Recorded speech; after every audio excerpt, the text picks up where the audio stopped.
Hello there, everyone. Welcome to the Storytime Network, in which we talk about video games of 2020 and realize that there's way too many of them. Joining us are Jack, Hello. Mill, Hello. recurring guest host Gen, Hello. recurring British person, the second one, Kaito. Hello. Our lovely technical director, Logstar. Hey. And it that shall not be named in fear of invoking its power. It also has a knife. Be very, Can I very careful, guys. I've been stabbed Can I before. just- It's not fun. Can I just point out that Gen's hello was more British than mine and Kaido's? Yeah. Yeah, it but was. that's because reasons. Oh, So there are a Uh, lot of games that came out this year. yeah. So many that we had to take a look at the list and narrow it down substantially. So just stuff So that we basi- played. Yeah, basically, if none of us have played it, we haven't put it on the list. So Sorry about that. This It's said, just I game of do the year play is on a there. lot of indie games, and as a result, I have played quite a few. We're probably going to save games for last, but we are going to talk extensively about the more notable titles Mhm. for Mhm. certain. Where do you guys want to start? I will give you guys the floor because I am too indecisive to make any comments. Let's start How about with we- Final Fantasy VII Remake. Sounds like Yeah, a good let's place. just go down the list we've got All in right. order. We will try to avoid spoilers, though, for the Yes. record. Yes. That is our general policy. Except So- outside deep dive. I'll do my best because a lot of the Seven Remake is just a giant fucking spoiler at this point. Yeah. I will say that having played, so I am one of the biggest Final Fantasy nerds that I could possibly that I know of. I've played pretty much all of the main numbered games except 11, I think, at this point, and maybe the original 2. And going from original 7 to to this remake 7, I kind of find it hard to go back to the original 7 now. That's understandable, honestly. Like That's updated Mark of a good graphics, a very fun battle system. Oh my god! I mean, I wanted to ask about the battle system actually. How does it strike versus 15? Because I really didn't like 15 where I could just hold one button and it did attacks. So that is still kind of the case here, but I will say that when you have multiple party members like Aerith, like Cloud, like Tifa, like Barrett, they play very differently. And they have there's also multiple styles that you can go with them. Plus, each of their weapons all do different. Like their weapons sometimes have different styles within themselves. Like there's one. So Cloud's main weapon is the Buster Sword. He has 2 modes, which is one is like his normal speed attack. One's his Punisher mode, where he's more kind of like parry counter blow. But there's a baseball bat weapon for him that you can use that primarily focuses on using his parry mode to land criticals. Barrett has slow and fast machine gun arms.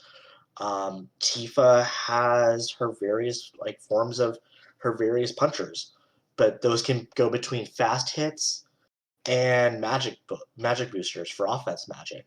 Aerith can go from physical striker to offensive magic to healing magic. So it's kind of like a stance system almost. so A little bit. I will ask, how similar is it to the Kingdom Hearts battle system? Would you Not say? very. Okay, because the initial demos were suggesting that there were quite a few similarities in that regard. I actually had a hard. So I went directly from Kingdom Hearts 3 into Final Fantasy 7 Remake, and I found myself struggling because I had the Kingdom Hearts muscle memory. I see. So the muscle memory does not necessarily lend itself well to. Okay, gotcha. So it's more of a case of damn you muscle memory. A lot, yes, especially with certain button prompts. In terms of like story and expansion and music, oh my god, the music. Comparing the old Turks theme to the new one is so good. The Turks theme is so fucking good. The Turks look amazing. I love Reno and Rue. They look. Let me just say it. They're very attractive men. Something I've always been curious about is Reno still voiced by Axel? I believe so, but I didn't really think about it at the time. I love that. That's gonna at least scratch that particular Kingdom Hearts nostalgia itch. Yeah, and I mean, like, the other thing is it's so nice to see Aerith and Tifa kind of just like in their element and like really play up their characters, because you get to see them almost in a very different way than you did in the original game. Because I don't know, the original game had them pegged in a way, like the legend memory of 7 had them pegged as like Tifa is the boisterous tsundere and Aerith is the demure princess, like princess type. Honestly, Team 4-Star did a better job of that than anyone gives them credit for, really. Right, and like, do you have like the Team 4-Star voices occasionally playing in your head while you're doing this game? I didn't, because I didn't very much like Tifa in their Mission Abridged. I will say, I'm pretty sure they also didn't. I'm pretty sure they listened to the feedback on that and toned her down a lot. Oh yeah, no, she approved a lot over the course of the series. Yeah, it was just very rough in the beginning. But yeah, I will say, the voices, I didn't play the game. I watched Grant from TFS play through part of it, and yeah, I did have the abridged voices going through my head quite a bit. But one thing that I really did appreciate about this game, about the 7 remake, though, in terms of story, no spoilers, is this idea of myth versus legend, whether or not a game like a 7, like the remake for 7, should try to do something new, or if it should retell the old story beat for beat. And so the old meta commentary. Yes, and is that built into the story? Yeah, like that is a key part of this story. That's really neat. Like that is whether or not the story goes down the road of the original game is a plot point, and I fucking love it. Like that's meta as fuck. There are people who will argue with me about whether or not that is a good move, and we can argue about that. That is a fair argument to be had. But the fact that we can have this discussion at all is impressive. And I have to give Nomura and his team props for that. And when I finished, I was like, I want to play part 2 because I need to know where this is going. And I need to know what they do from here. Like that, it's like that one Big Bang Theory where Sheldon's like, I don't need sleep, I need answers now. Yeah, no, honestly.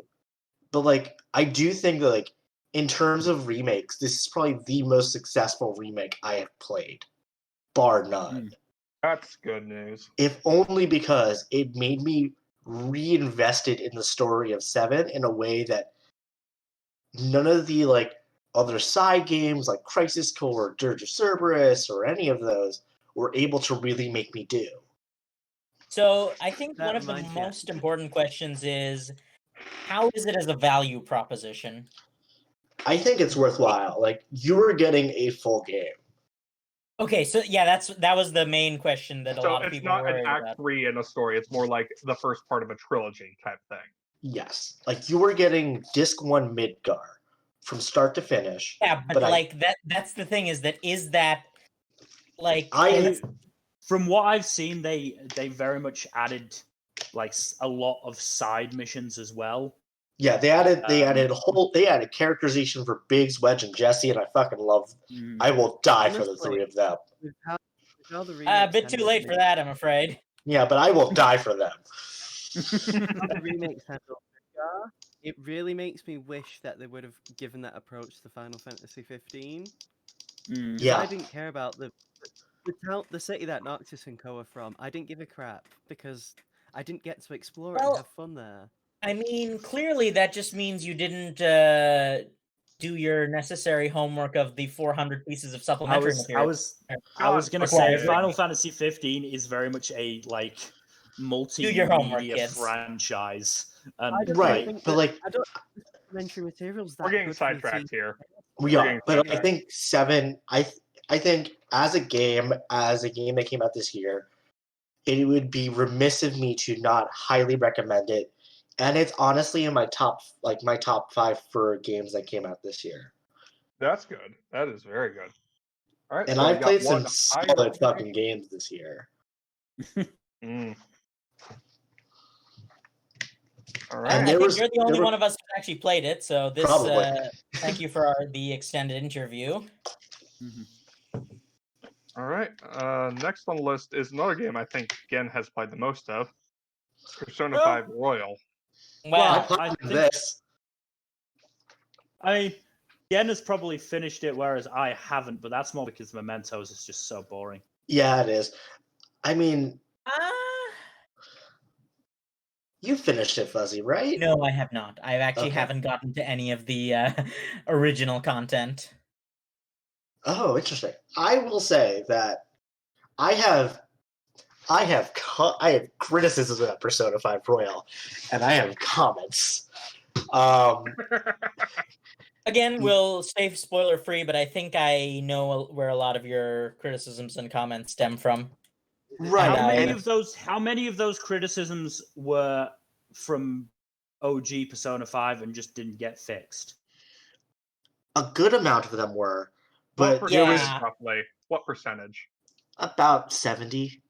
Okay, Ah, so it's not Okay. necessarily a reflection on Persona 5, it's just a reflection on, Japan. Yes. Hmm. But also, I will admit that Persona 5 Royal, if as a review, like I'm just gonna give this from the start.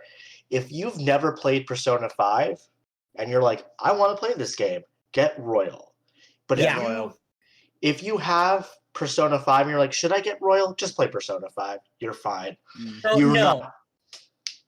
But if you haven't played Royal yet, or if you haven't played I don't any know. Persona 5, It might be I will worth getting say Royal just for Yoshizawa. it does add quite a bit of content. it I think does. the biggest real I just have so many issues with the ending of Royal. So many issues with it. Unfortunately, we can't talk about that for I spoilers. know, but like that is my like. Yeah. It was such a. The buff guns are literally the only reason that would make me want to play Royal because I Mm. really hate the guns in OG Persona 5. I mean, yeah, no. the guns make it a lot if- more fun, yes. Yes, Persona 5 Royal has improved gameplay. It is much more I like think forgiving. so I think I'm hesitant to say narratively, this. Persona 5 Royal is flawed, but partially the reason for that is because Persona 5 was narratively flawed from the start. Yeah, so I think Persona 5's problems are largely inherited while the things to its credit are entirely original. But I will say the final boss battle of Persona 5 Royal was very much, mwah, if not maybe a little too difficult. I mean, I kind of find it hard to believe Persona's not a very hard game. It's tedious. It's more tedious than difficult. Okay, yeah, that makes more sense. That But like the style and like narrative and cinematography surrounding the final battle is very much peak Persona 5, like worth Persona 5 Persona 5 knows how to do showcases well. It does. It does Yes, not. it's And speaking of showcases, those are fucking fun to watch. Those are Yeah. fun. The thing But- about Persona 5 is that it's a game. The Persona series in general is a game where it's always been about the spectacle more than anything else, Mm. and it does it well. Like, it's had a lot to learn about how to do that right. The problem is, everything else. Right. I think like Persona 5 Royal is a narratively flawed Wanna- game, but wanna- has the style and improvements that a remake like Royal should have. I Yes. do think that it has enough differences to justify the price tag. I will say my one criticism of it is that it takes way too long to get to the new stuff. Yes. Uh, I mean, it depends what you consider. I mean, it takes too long to get to the new dungeon, but no, but the stuff it with takes too long to Yoshizawa and introduce the Maruki. new I wouldn't player say it character. takes. I wouldn't say it takes too long to introduce her. I mean, say considering it that takes- she. Sorry. I mean, introduce her to the. I mean, to make party, her sure, playable. but okay, yes. I think like it's But, just like you you tease it at the beginning of the game, and then you can't actually do it until after 60+ hours of the original Persona 5 story. Which I think is that- just an issue of Persona. Yeah, that's a Persona issue, but at the same time, there were ways they could have gone around it. I mean, I wouldn't True. even say that's a Persona issue. I would say that's an issue of probably Royal coming out so soon after Yeah, the that's. OG comparatively, I would say that and too, the fact yeah. that they were working on Strikers / Scramble. Yeah, wasn't Yeah. the Royal like only 2.5 years after the original? Overall, I think Yeah, something like that. yeah, P5 they tried to do too much too soon. I think. Yeah. Mm. And I mean, again, a lot of my con- issues with Persona 5 are narrative. Yeah, but Those it's, aren't it's a fixed. consequence. It's a consequence of Persona 5's popularity. It very easily became the most popular Persona. And I think another problem, especially the narrative issues you mentioned, do stem from the popularity. Is that now that the game is more mainstream, Atlas isn't comfortable allowing them to like the execs are no I mean, longer comfortable allowing them to. I don't think they would have changed anything narratively anyway. I mean, I personally No, but I haven't think- played, Persona 4 or Golden or Persona 3 and Portable or FES, but I'm fairly sure they don't change anything in terms of the narrative in those remakes. They don't. don't. But the thing is, they had less overtly problematic elements narratively, and they were much more willing to be openly progressive. I mean, you This say is- that, but this then was- there's Yosuke. Yes, but this is No, the no- game where, but like this is like Persona 5 Royal was the game to really to lean into that based on the themes Like, and story. let me just give an example. Persona 2, from way back in the day, the protagonist for both versions were canonically gay. That was I don't think Persona there's 2. Yeah, that was Persona 2.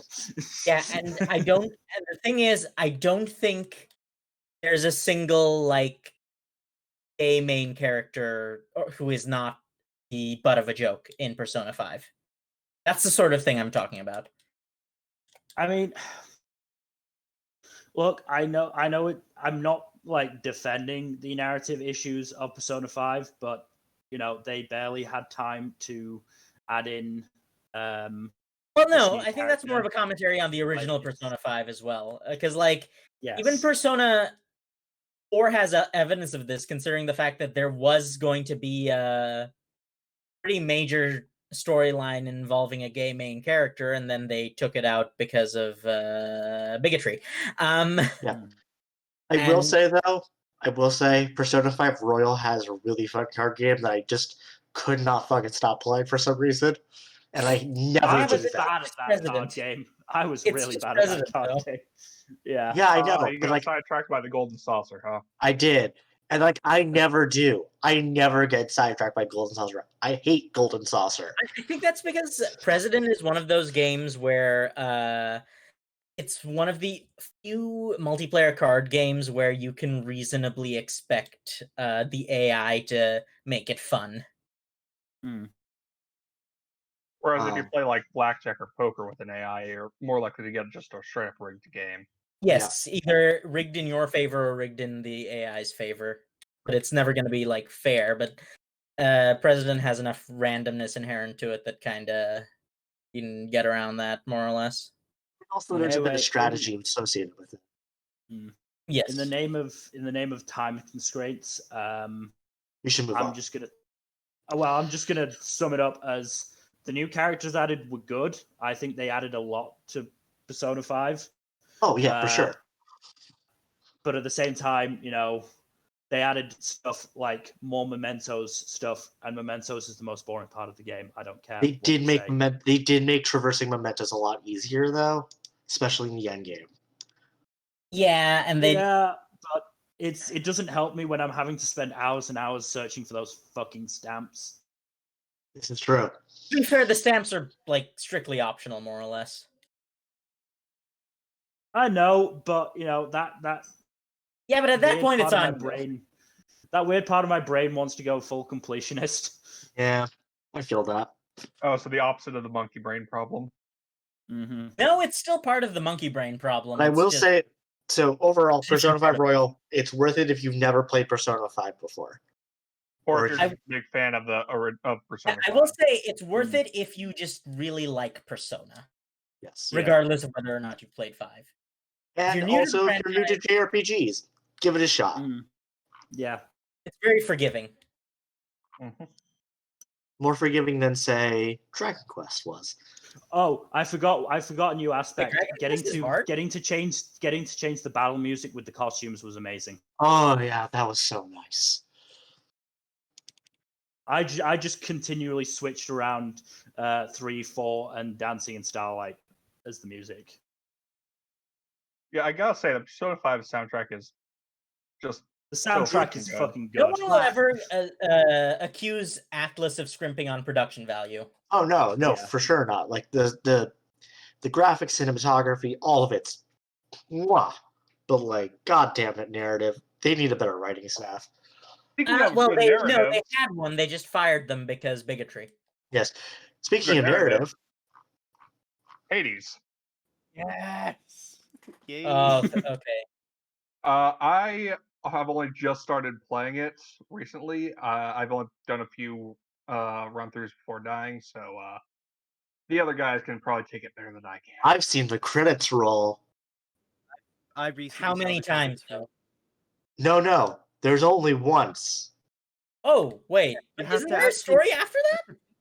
I've seen those credits. So without spoiling the game, to get the credits, you actually have to beat the final boss more than once. Yes. And then there's kind of like a small after story once you've seen the So credits. okay, so let me just run you guys through what the general structure of a roguelite is. Generally, it's not a roguelike, it's a roguelite. The difference between those is that is the idea of soft permadeath versus hard permadeath. Like in a roguelike, the character dies, you lose everything. Whereas with softer ones like Hades, you have moment-to-moment progression, or run-to-run progression rather. Yeah, each run is actually considered part of the continuity, so you canonically Yes. die and start again. So But you also get stronger with each run. I did Yeah. see the chat. Well, you can get stronger with each run. Theoretically, you could just like not upgrade yourself at all for the entire game. why would you do that? I was gonna say like Wouldn't do it, but Imagine you the chat- could theoretically. imagine the chat who like starts the game up like new save and just beats it. There's actually the speedrun record for that is actually 25 minutes. Holy fuck! Jesus Christ! I've only Which- just my So fastest just clear to is give you like to 26. give you an idea of why that's difficult, do you know what? Because you're expected to like have upgrades to beat the game for the first time. Yeah. So to do it in 25 minutes without having any upgrades whatsoever is incredibly impressive. Again, Fucking because you've bonkers. beaten it and seen the credits. Yes. When I've also when seen the did you- credits. Oh, you have as well. When did either of you both use God mode? I did. What's God mode? So I- God mode is forgiving. God mode. Basically, God mode is if each time you die, your damage reduction rate increases by a certain percent. Interesting. You already start off with like a very generous amount, but it's basically if you keep hitting a particular wall, it helps you overcome it. Makes sense. I had Also, at the same time, helps you learn the game. I had to use God mode to beat the third boss, but after I actually beat the final boss, I was like, right, I've beaten the game once. I'm gonna try it without God mode, and now I've never needed to use it since. I just didn't let myself onto the trap of using God mode initially because I knew that if I started with God mode, I would never be able to go back to regular mode. That's the thing. I beat it the first time with God mode, and now I Well, just no, want- other people can do it differently. I just have a bad brain for that sort of thing. That's I tend to fair. get very set in one difficulty level, so it's hard for me to go up or down. The fun fact for taking all that in, fun fact for me, I hate roguelites and roguelikes.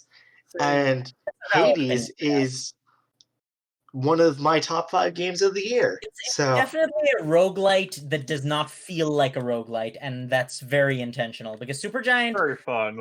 they've never been the type to be followers. So I'm sure that there were financial pressures that caused them to do a roguelite, but they definitely did it in a way that wanted to show that no, we are doing a roguelite, but it's not going to be like everyone else's roguelites. We're not just cashing it in. Is Also, Negative we're Where doing it The our way. dialogue. So the dialogue I've seen so far is just really fucking good. it's very well written, yes. I will say, and I've actually come to I've thought long and hard about this, and I've come to a realization and or conclusion. This is going to be a trademark fuzzy unpopular opinion, by the way. Oh boy. I don't know that I really like Zagreus, the main character, that much. Oh true. shit. Limit No, there's your, a reason- limit there's a your very simple comebacks to a few minutes, please. We do not have the time to spend 10 minutes I'm worried that debating. Gen's going to tear you in half, Fuzzy. I'm very No, worried. no, no. There's a reason for that, and Gen should be able to sympathize with this reason. Like, Okay. as sympathetic as the character is, he's a spoiled rich boy. yeah, no, I get that. I can that's fair. I understand so that. It's kind of like it's just like he's kind of complaining a lot, and there's actually one the first boss of the game actually because everyone kind of does it as a job, but whenever he dies, he can meet up with them in the hub world, which is just literally the house of Hades. And so the main character and the first boss actually brings this up quite a bit, is that he actually has no idea what it's like to, have to struggle like for in a way that has lasting consequences. There's some story stuff to tie into this later, but as of the credits scene and the subsequent post-game stuff, he has still not come to face with any sort of consequences for his actions, even when his actions have not been positive. And it's kind of just like, it's hard to like a character like that who basically, I mean, he's a god, so it's like hard. This to is the thing, right? Like they're gods, right? Like, but Like, he is even still the most sympathetic of them. I would say there's characters who are more sympathetic, and I'm not No, counting the I'm talking of the god characters, not all of the gods. I'm gonna be real. I probably sympathize more with Hades than with Zagreus. That's interesting because I don't. No, Hades is absolutely a bad father. Like, I get that. I'm not trying to excuse the So, fact that by he's the like, way, so the whole premise of the game is Zagreus, the son of Hades, finds out that his mom abandoned him? Question mark. And no one wants to really talk about it. And his dad is a dick, so he's like, "Fuck it, I'm leaving," and tries to escape hell. Yeah, and you have to go through different well, layers. the afterlife in general. Hell is just a part of it. Yeah, you start off in Hell is Tartarus, level 1. It just And gets then you- harder from there. then you go to Asphodel, which is like a lava land, and then you get to Elysium, where all the warriors reside, and then you actually get to go to the River Styx, which is always. I hate the River Styx. Me too. But the way to get out is probably my favorite little bit. But like, I, for me, I'm still playing Hades. I played it earlier today. The thing I love about it is that you can do any play style, and the game really caters for it. Mhm. So, maybe I want this run to be that I just don't want to get hit. Maybe I want it so the game will automatically dodge 75% of the time anytime I take a hit. I Maybe will I want to say, play a playstyle that's slow and really heavy hitting, and it works. so I will say, um, while it does have a fairly flexible play style, it's very RNG based. Like, it is possible, while you can obviously target specific builds, it's just in the nature of a roguelite that I would actually, and this is a thing that actually a lot of roguelites have that I wish that Hades would have, is an option after you beat the game to just have custom runs. That'd be fun. So You know what I'm That saying? sounds Just like a the good time. I actually don't mind that But- the buffs are RNG based, only because I just love monkeying my way through the game with a really crappy build and somehow beating the final boss. Yeah, no, that's No, fair. I totally understand that, and I honestly I can I get what agree with that, and that's what I do a lot of the time. But get what it can you- be a little bit frustrating when you're feeling in the mood for one run and then you kind of just get forced into another. Yeah, Yeah. that's I completely get that.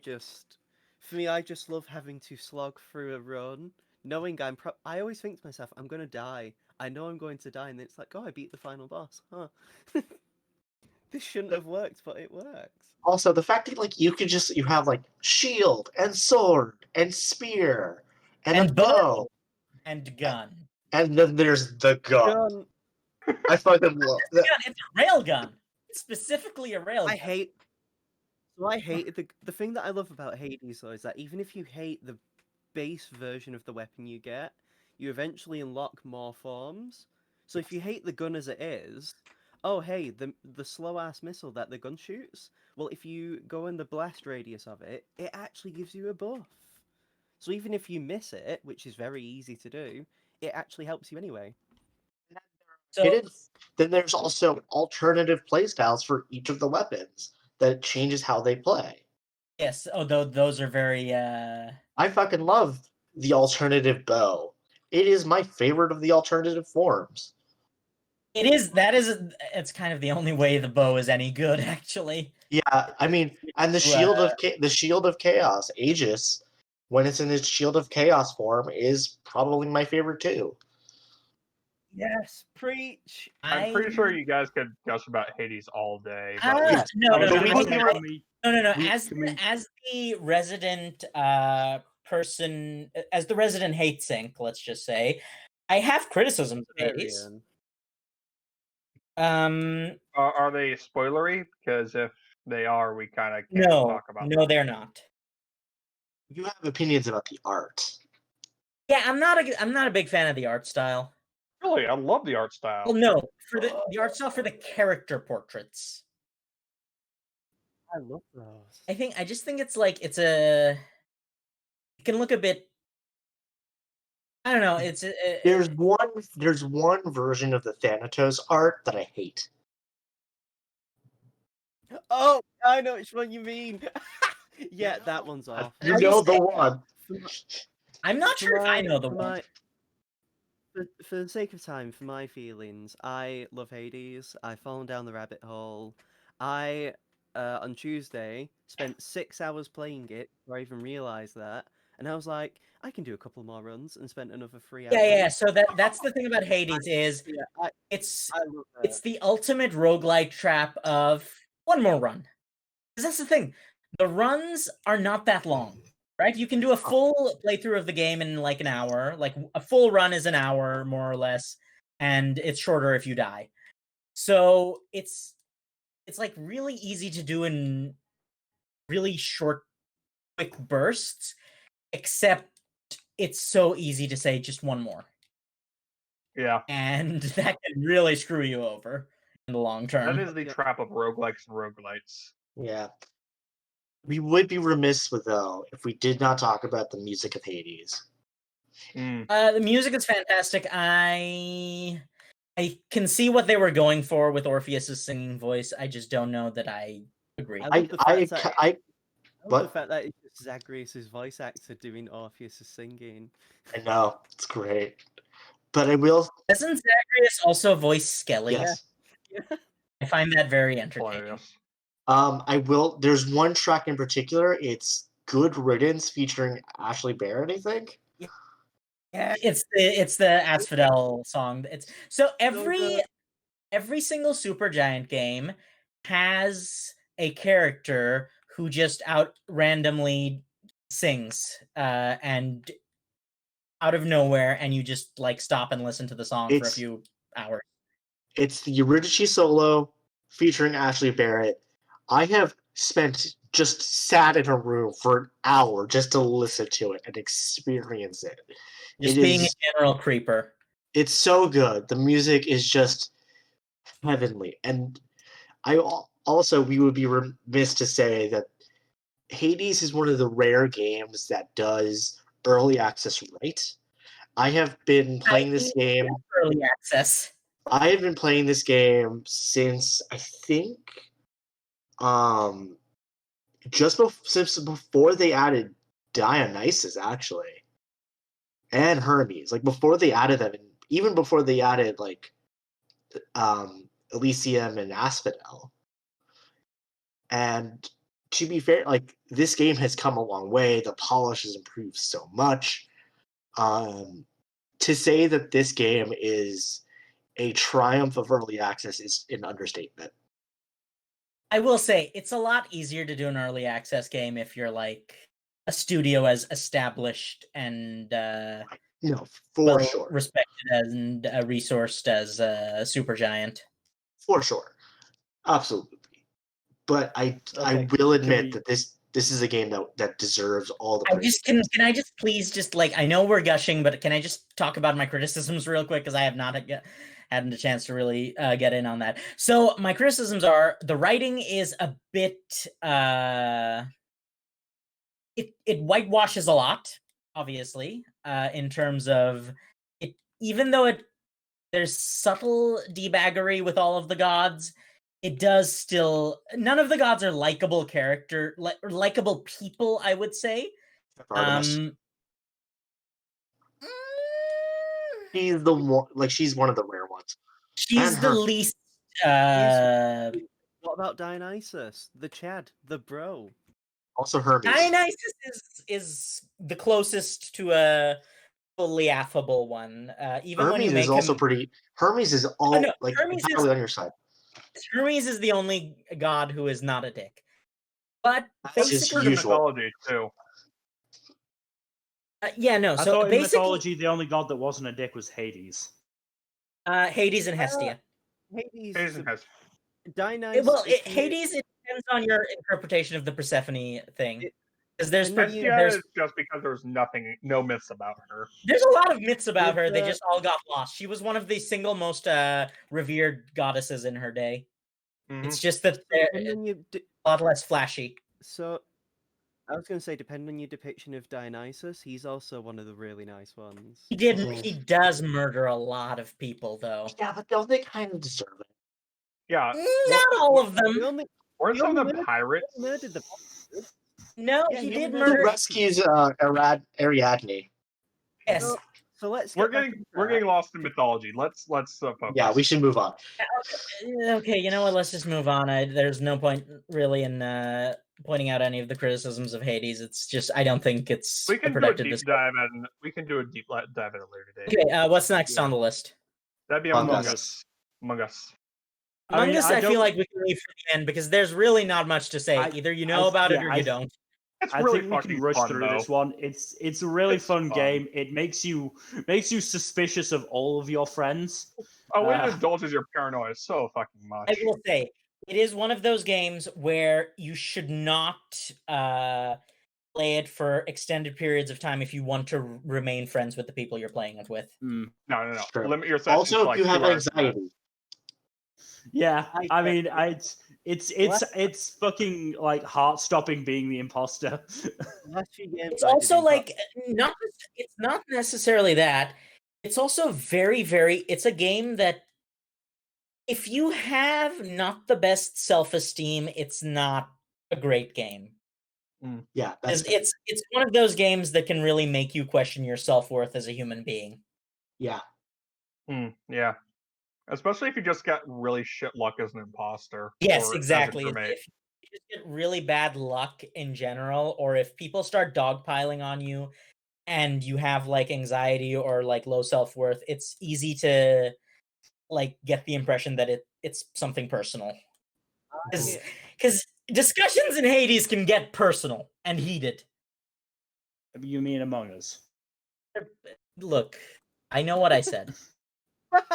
So I have really bad issues with people ganging up on me, but Among Us is one of the few Yeah. games where I swear at someone, call them a piece of shit, and like it's fine. Yeah. I'm allowed to cuss at my friends, and I think that's a really nice free pass. That's mostly just what I want to say. I have called more than yeah, a few people some mean words that I didn't really mean because I got voted out for no good reason. Yeah, Yeah. no, that's the thing is that when like because that's the thing in any game of incomplete information, you will obviously automatically just be inclined to question people's motives because you have information that they don't, right? Mhm. That's the biggest issue, and I feel like basically there are psychological problems that a game like Among Us can exacerbate, and if you are I would say give it a shot, and if you see that it's like just making you feel uncomfortable, I would recommend just like it's not There's the other- end of the world. There are other games. Yeah. It's Still, if you don't have those issues, it's a fun a lot of time. fun, yes. Yes, it's Even also if you do have those issues, you might find that it's tolerable in short bursts. Just real quick, the tasks are just like the right level of mindless nonsense to like tweak the Except for rabbit. Simon Says. Simon Says sucks.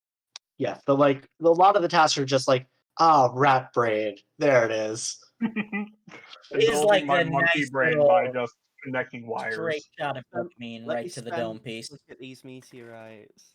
Oh, the meteoric Oh. game is the best. Pew, pew. I hate love that Oh, one. let me Oh. keep swiping this card too fast and too slow. Oh, fuck the card I've swipe. actually figured out. The card swipe. I've more or less mastered it. I'm very surprised. It seems like it's not really that hard once you get the timing down. Once you get the hang of it, it's fine. But until then, it's a pain in the ass. Oh yes, Well, I know. I made a know- fool of myself many times. I know it happened a while ago, but I'm still riding on the high of that stat kill I got the other week. Oh yeah. And so I think so. The problem with that with stack killing on Polus is that it only works if everyone's bad at the game, because otherwise everyone just does the task before the start of game kill cooldown wears off.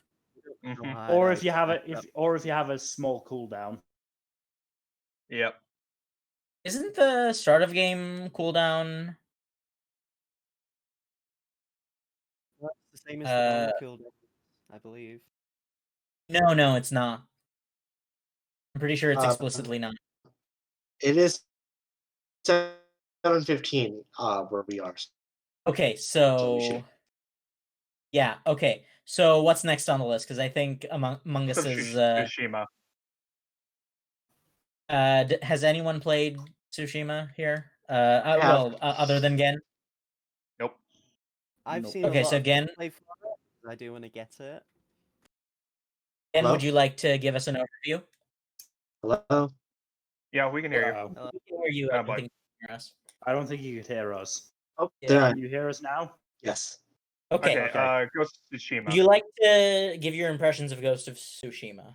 It is a fun open world sandbox game, very stylish, excellent swordplay mechanics. Had a great time with it. The story makes me wants to kill Naughty Dog. Ghost of Tsushima is a Naughty Dog joint? Yeah. Sucker Punch. Huh. It's Sucker Punch, isn't it?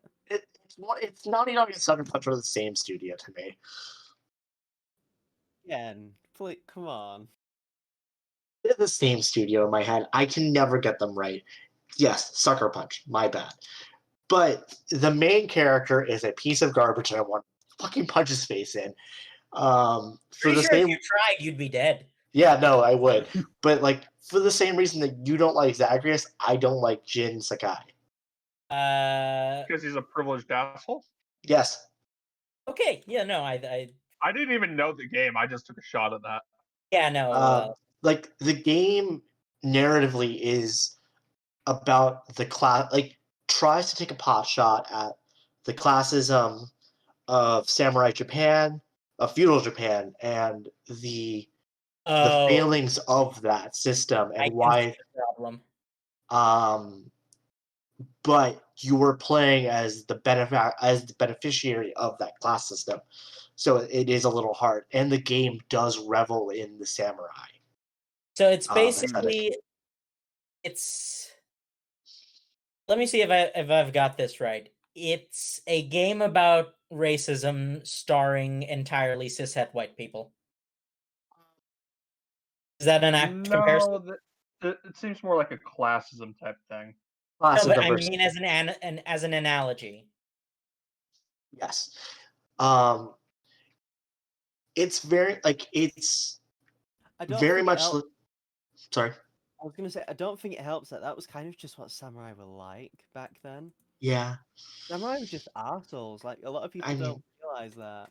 No, I Oh, know. yeah. I for sure get it, but Like you can yeah, like I'm not excusing. I'm pretty that. sure. I'm pretty Right. sure Bushido and things like that are just an invention of Oh, they are Hollywood. aren't 100% made up. Those are mythical 100%. right. Mhm. But like in terms of the game narrative, you start to see like bits and pieces where Sucker Punch is trying to lean into it, and like you can see them like almost there, almost hitting it, but they just miss the mark Mm. because it does fall into the sandbox issue, which is nothing can really move forward Yeah. because the game can never really truly be like And that, and But like it can rather- never account for whether or not you've done all the side quests because it wants to give you Oh. the choice to do the side quests. Yeah. And like there are issues with all the characters and like, but in terms of like if you want a solid Assassin's Creed, like real true style Assassin's Creed game with stealth mechanics, open world exploration, collectibles up the ass, and like a solid fucking fight mechanic, Ghost of Tsushima is a great game. But if you were here for a narrative about the Japanese class system or just Japanese society, this is not a game that you should pick up, at least unless you are into all of the other bits and aesthetics of this game. It does say a lot though that Toshihiro Nagoshi, the producer of the Yakuza games, I believe he gave it quite a bit of praise. Like I think it's really trying to like live up to the Kurosawa thing, right? It's living up to Kurosawa's legacy in a real way. It has a Kurosawa mode. I mean, right, but like it really leans into it at times. Like I feel it's so vibrant and colorful. I Like think- Kurosawa mode is a detriment to the game because of how vibrant and colorful this game is. Mm. I will say,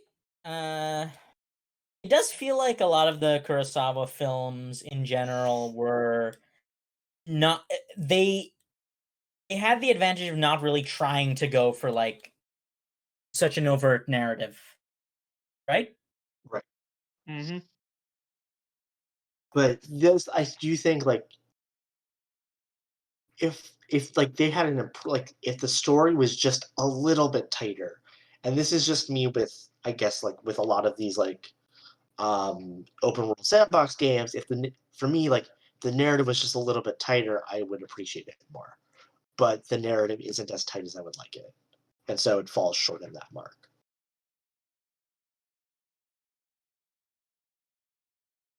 So you're saying they should tighten up the narrative on level 3? Yes. Okay. Do we want to move on then? I think so, yeah. All right, next is Crusader Kings 3.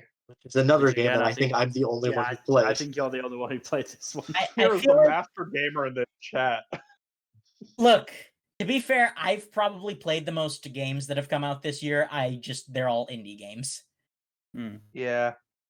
And also, Um, yeah, we do need to give more time for Gen at the start because he might be debuting Yes, early. that's the thing. Yeah. Crusader Kings 3. If you like Crusader Kings 2, this is a good game. It's basically like this Civ games. It's like You know Civ what you're games, getting. except it's actual like medieval Europe with Right, you can bang that like you can bang your sister, have 4 wives, be an Arab, be an Indian, do what you want. I'm pretty Be an sure Indian in Ireland. The funny thing about that is that Indian accents and Irish are really close together somehow. Yeah, huh. They sound very similar for some weird reason that I can never point to. so. I will say,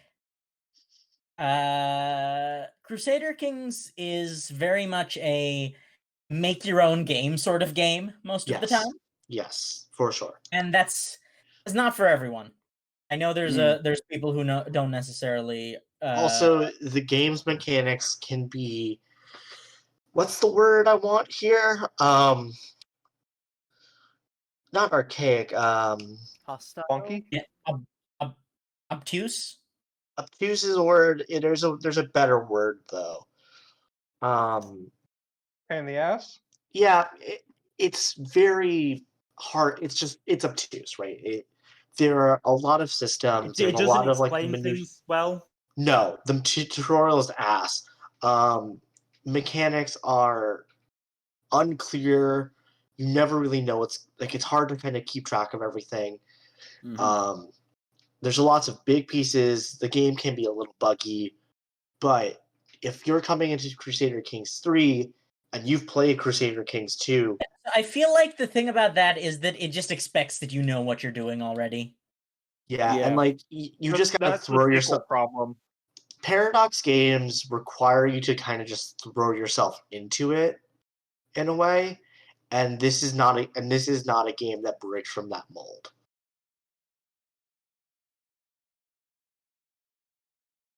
Okay, Mm. so we've shifted the list so that the games that certainly Gen has mostly only played now sort of up at the top. So I think next is Baldur's Gate 3.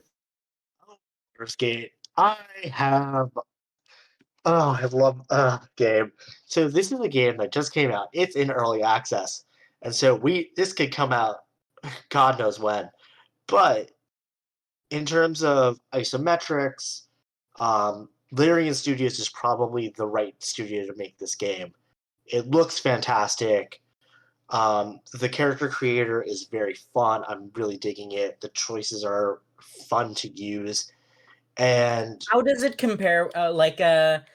There's a lot since it's the same engine. Obviously, it looks a lot like Divinity. What Right. is it like in comparison? Like, I think it's, for me personally, it was much easier to understand what was happening with this game, with Baldur's Gate, than I did with the game mechanics of Divinity Original Sin 2. Would you say that? how much of that is because you are more experienced with 5e?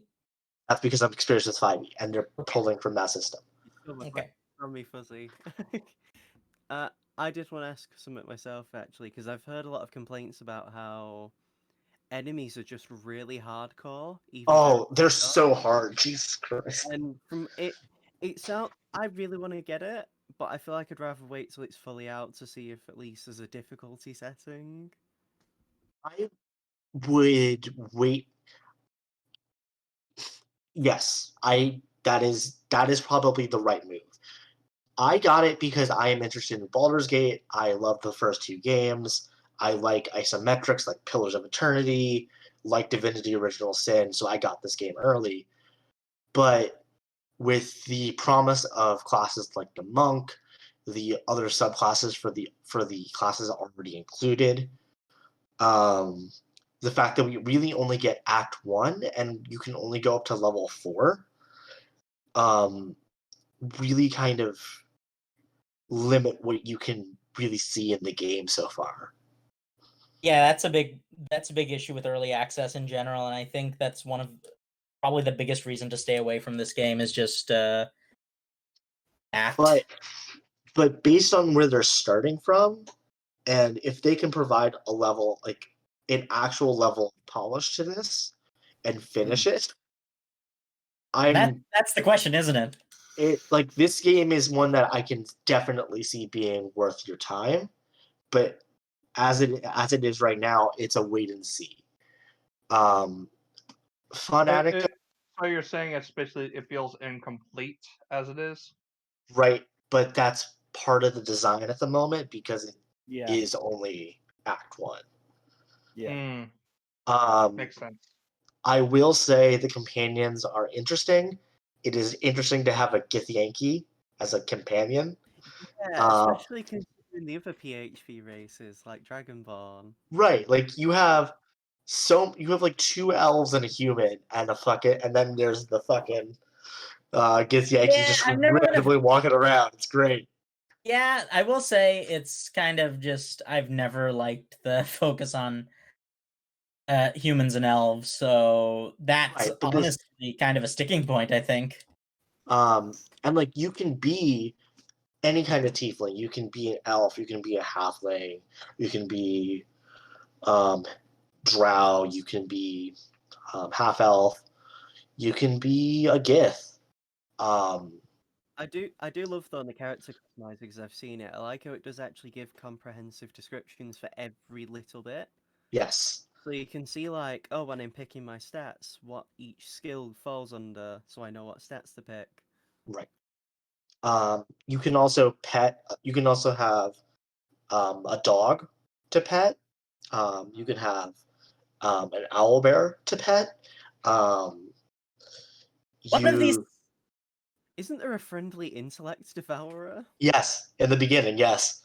Oh, That sounds hilarious. It's called Us, and it's great. It's my favorite one. There's also a bit where like I ended up in a tomb, and now I have a lich skeleton man following me around a camp. That sounds amazing. It's very D&D. It is very D&D, and this is why I'm like, this game can be so good if they get it right, but it's not there yet. It's in early access, is what you're telling me. Then Yes, that describes about 90% of early access games. right. Really. But like I think like Larian Studios is a studio that, like Supergiant, could pull this off. Yes, So they it's have. not BioWare doing this. What? Yeah, it's Thank God it's BioWare not do the BioWare fir- doing this. They did the first 2 Baldur's Gates, didn't they? Yeah, but I believe they No? lost the licensing for it though. Ah, that makes sense. I believe. And also, it's a good thing they lost the licensing for it, because if they hadn't, this wouldn't be a beautiful isometric RPG. It would be a live service. I believe the history of Baldur's Gate 3 is like an IP. You can read more on the trivia page for TV Tropes, because I believe it's changed hands a couple of times. Yeah, that makes sense. Makes sense. I believe that's probably under development hell, isn't it? Yes, Baldur's Gate 3 has. It's under the what could have been section. Oh, fun. But Baldur's Gate 3 is one of those games that like no one thought was going to ever come out. And now it's here. I mean, it's technically not out, is the Not thing. half Yeah. out. It's like it has a foot out the door right now, and it's just showing some leg to the audience right now. And it's really making me. It's like tempting. Jesus.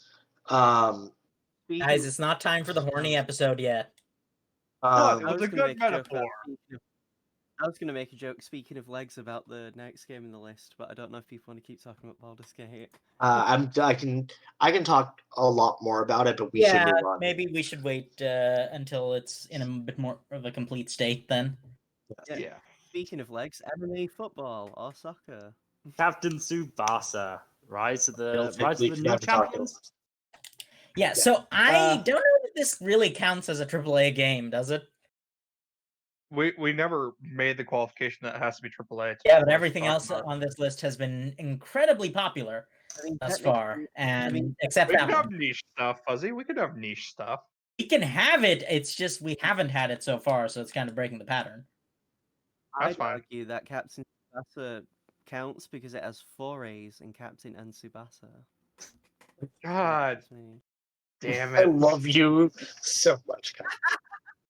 If you ignore him, Well, he it's just on goes. the list, so I'm going to talk about it. So, I'm probably the one who has the most experience with football/soccer games in general. You can given call it by that- its proper name. Football, then. Given that I mean, technically the proper name was soccer, we just changed to football later.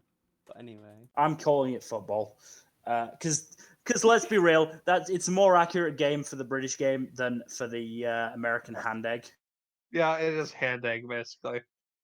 But yeah, the thing about hand egg is at least it's not named that because of the length of the ball. What? Or the thing about, well, I'm pretty sure, isn't football, as in American football, called that because the original length of the ball was 1 foot? Probably. No Oh. idea, but going back to Captain Tsubasa, so as I said, I'm probably the one with the most experience. I've played FIFA for far too long, and if you've been watching, if you've been following the channel, I've been playing Football Manager 2021. So when I say that in terms of an actual playing football game, it is the most enjoyable football game I've played, that you should know what that means. It's not the best game that simulates football. Yes. It is definitely not that, because it's full of anime bullshit. It So is it's not in Dreamer 11. so much fun, though. You're telling me that a middle schooler kicking a tiger, kicking a ball so hard it causes fire, is not realistic? Fuck. Put it this way: during one of the first story missions, one of these middle schoolers goes down with heart problems, and then the focus is more on the fact that he got the pass off than the fact that he's collapsed. With heart Seriously. problems, mind you. A heart problem doesn't mean the game should just stop. Hey, for this you. 12-year-old is having a heart attack. What should we do? Are you shut up? There's a game going on right now. He got the pass off. That's all pretty that much matters. what happens. That is pretty much what happens. But it is so much fun. I mean, I was sold the minute you could just fucking fly in and 2-foot somebody, like with no repercussions. Yeah, I mean, one of the goalies just straight up has a just straight up catches the ball like he's punching a fucking asteroid. What? And one of them just has a gun. I wish. I'm pretty sure. Are you sure none of them have a gun? No, I actually, you're don't right. think so. Napoleon does. He is the Oh, cannon God. kick. Ah, told you. So yeah, it's just It's not anime sports unless someone randomly just has a gun. Well, Yeah. he doesn't whip out a gun. It's more that his shot is a cannonball. It counts. I'll allow it. Incredible. So yeah, so if you're if you're just looking for some anime sports goodness, I do recommend Captain Tsubasa. I will Otherwise, second probably that. not. I second that recommendation very much so. Did you get in the Eye Shield Madden style game? Is my question. That would be the best. The Yeah, issue but is IGL that has- sports is such just sport in general is such a hard thing to make a video game out of because of how many how much you need to So include. the And trick, so unless you get a lot of money behind it, it's probably not going to be very good. so the or not trick gonna happen at all. is you make it a spectacle fighter and then put a layer of sports on top. Put a layer of sports paint on top. That's how you make a Mm. sports game. Or an anime sports game, at least. That's an important qualifier. Mm-hmm. And make sure that it's all a bunch of high school students who should absolutely have no business playing middle school soccer. Playing against Or, you middle know, school are just I just like. I mean, also there's the whole thing about where there's like middle school students playing against professional adults from other countries and they lose. The adults, I mean, lose. I love Prince of Tennis. See, the funny thing is, I wasn't even talking about that, but yes, that is a Doesn't- thing that happens. Does fucking Kuroko's Basket do that as well? Yes, A little, professional yeah. NBA players, they do I- win that- against professional NBA players. Haikyuu does not do that. Haikyuu has more realism than Prince of Tennis and Kuroko no Basket. Yeah, no, It's a little Haikyuu isn't a shonen battle manga disguising itself as a sports Yeah, pretty manga. much. So is Kuroko. Kuroko, literally everyone has superpowers. Yeah. Kuroko- I'd say, to be fair, Getting sidetracked really hard right now. Yes, I think we should get off the topic of Captain Tsubasa before we just But find ourselves in a Let's bottomless talk pit. about a different kind of team, shall we? A more military-esque team. A team that has aliens. You're not running your sports teams like the military? What are you doing? What is Right. wrong with you? Why would you not have like guns everywhere? I'm An really excellent stuck on question. the idea of sports with guns. Anyways, again, you've played XCOM Chimera Squad, right? yes, I have played at least the first half of it, because I got distracted with life. Fair, totally fair. But as someone who's played XCOM 2, like the more recent XCOM games, as well as Bureau Declassified, Ugh, yeah, why I would know. you do that? I didn't know better. And I like the aesthetic. XCOM Chimera Squad takes place after XCOM 2. You're playing as essentially riot police. And you're kind of cleaning up after XCOM 2. Like, you're trying to clean up after XCOM 2 and round up any kind of seditious element that remains. What I like about XCOM Chimera Squad or XCOM 2 and XCOM 1 is its focus on characters as real characters and people and stories that So actually interact with the world. So it's not randomly generated. These are pre-written characters. Fire Emblem. Yes. But what's really nice also is that you're, for the first time, playing as aliens. Like, you have one of the snake people, you have a sectoid, you have a muton, as companions alongside real, just normal police officers, one of whom is a grandmother with a shotgun. That sounds fucking awesome. Are which we- again is a are we- departure from Buff we military man, as we is talking tradition. Are we talking about XCOM or are we just talking about the new Watch Dogs now? Yeah, no, I mean, Oh, speaking of the new, by the way, how much of the previous XCOM games do you need to play for this one? not at all. Like XCOM 2, maybe. They do a I good will- job of kind of leaning in, of just like telling you what you need to know, go fun. Okay, so on a biggest- scale from Mass Effect to Fire Emblem, how much intercontinuity is there? Okay, so I'll say one thing real quick. The biggest criticism for longtime XCOM fans is that Chimera Squad focuses much more on the from a gameplay perspective, it's more about the combat than it is about the base building and like RPG Yes. stuff, right? Yes, that is correct. So that's if so depending on what you're there for, that might not necessarily be your bag, because XCOM is not just a tactics RPG. A big part of it has always been the base building. Yes, I will say I did miss that. You do have the city like you have like city stability management where you have to kind of like do your resource management to prevent the city from falling into chaos and kind of determine where you need to go to triage as best as possible. But in terms of general base building, that's gone. There's other balance issues that I could get into, but those are very minutia.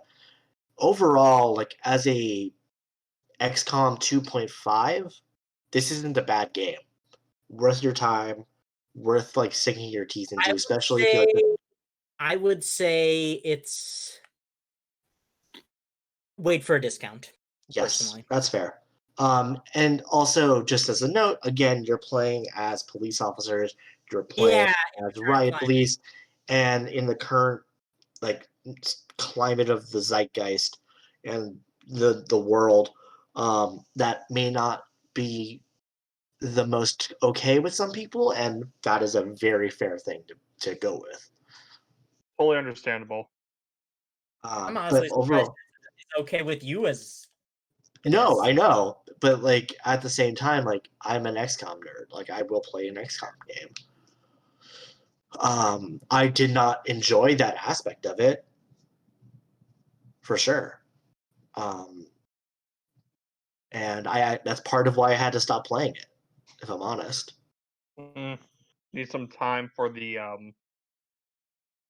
for things to die down and for things to be different Yes, from the current environment, I'd right. assume. But overall, Chimera Squad is a Firaxis knows what they're doing when they're making an XCOM game. That's good. They found a groove and they're sticking to it. So breaching is so fun. That sounds fun.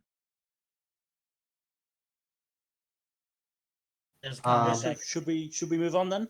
Yes. So the next game is sequel. It's Doom Eternal. So who played that? Okay, so Doom, I have a very long and storied history with Doom, so I'm probably going to be commenting on this. I was almost literally a Doom baby. By which I mean my mother would literally just play Doom while I was a baby, and I would watch. I thought you were going to So say Doom kind of holds a special. I thought you were going to say you were conceived on the day of Doom or something. Like when it came out. Look, you're not supposed to know about that yet. Anyway, back to things that I can legally talk about. So Doom holds a very special place in my heart, and Doom Eternal, I think, is a great game mechanically. Narratively, it loses the plot a little bit. And do you know how it loses the plot? By not having a real plot? By having a real plot. Oh. So Yeah, the thing is, people have been turned off because it's like, why is the story in my Doom? yeah, so the thing is, Doom has always had a story, but it's been more of like, it's been much less overt. And I think Doom 2016 struck a really good balance on that count. I think Doom 2016 was a great game, and the balance of story to gameplay was good, and the fact that the gameplay was not like, or the story rather was not in your face about it, that was great. Doom Eternal is much more a game where the story takes the forefront, and the DLC, which also came out, which is a story expansion really, is even more so, in that it just basically it basically just abandons all thought of having a discovered story and just tells you everything and shows you nothing. Right? Basically, Doom's story has always been show don't tell. Doom Eternal started to break that, and the DLC basically broke it completely, and it just started telling you everything. Oof. So that could be a turn-off. Gameplay is still great. I will say it's a bit more complicated, but that's not really to its detriment, I think.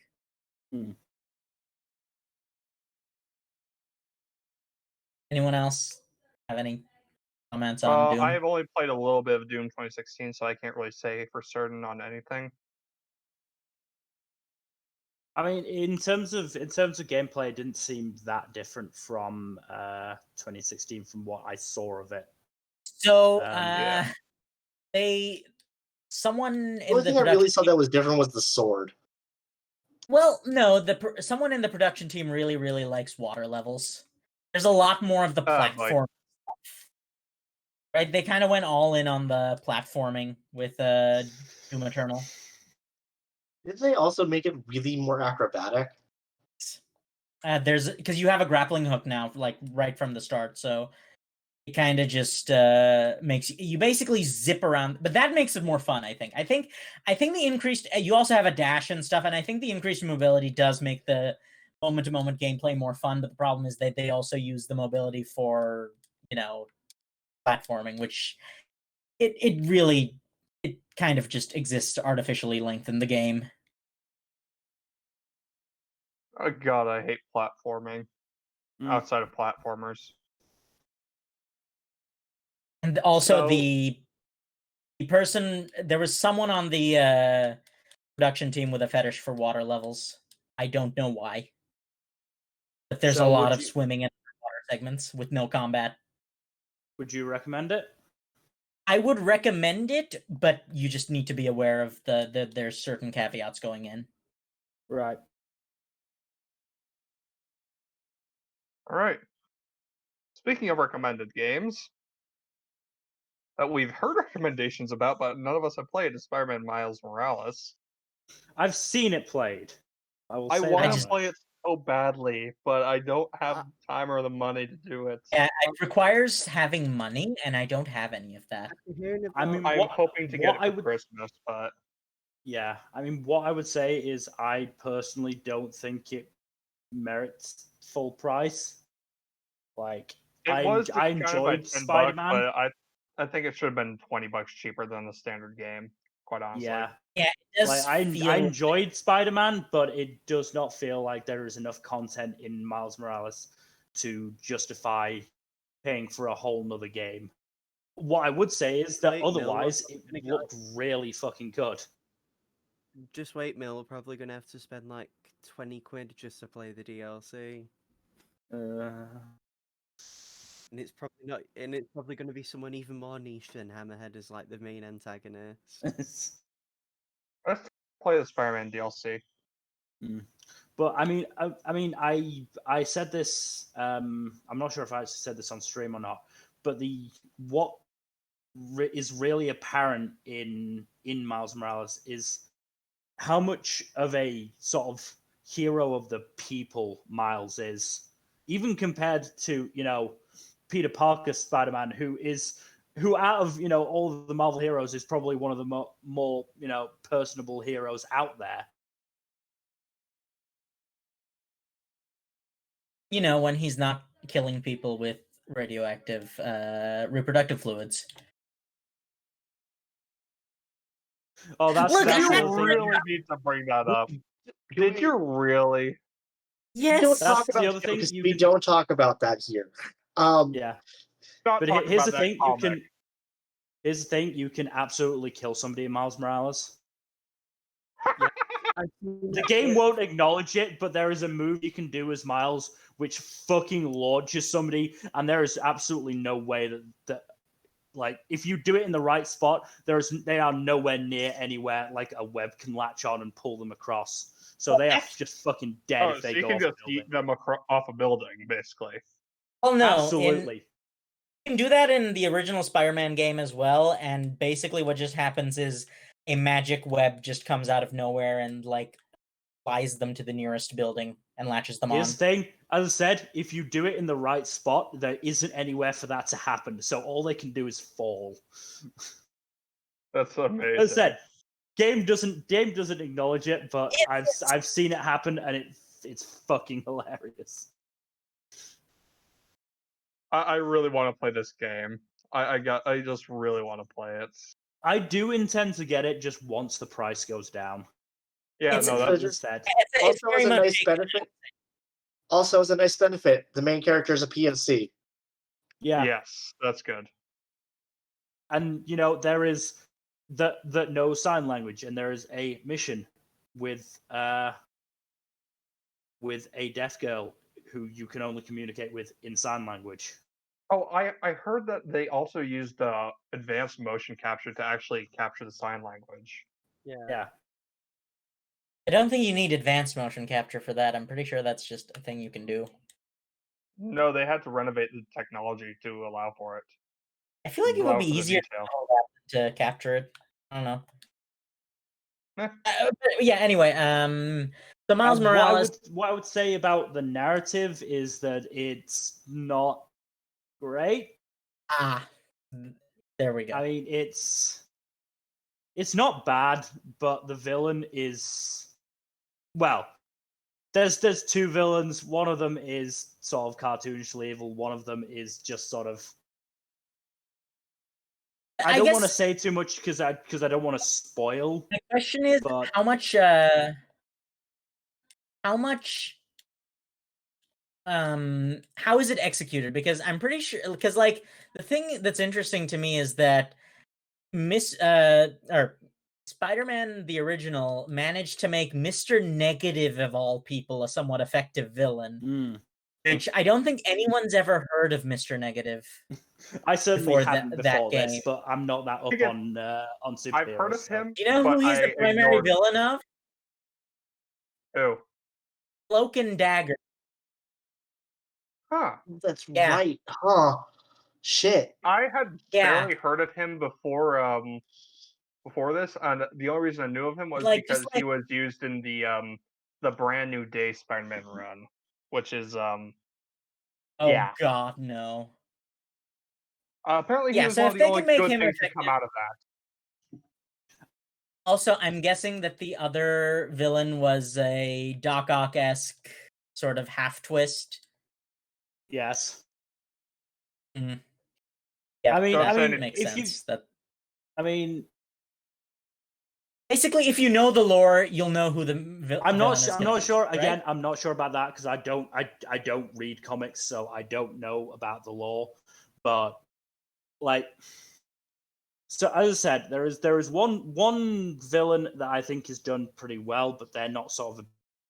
You don't really get to fight them. The other villain that you actually get to fight, I don't think is done particularly well. How would you say it compares to something like Spider-Verse in terms of narrative and like just aesthetic and things like that, and like how it portrays the character? Aesthetically, I think it is a good match for Spider-Verse because I mean some of the suits that Miles gets are fucking incredible.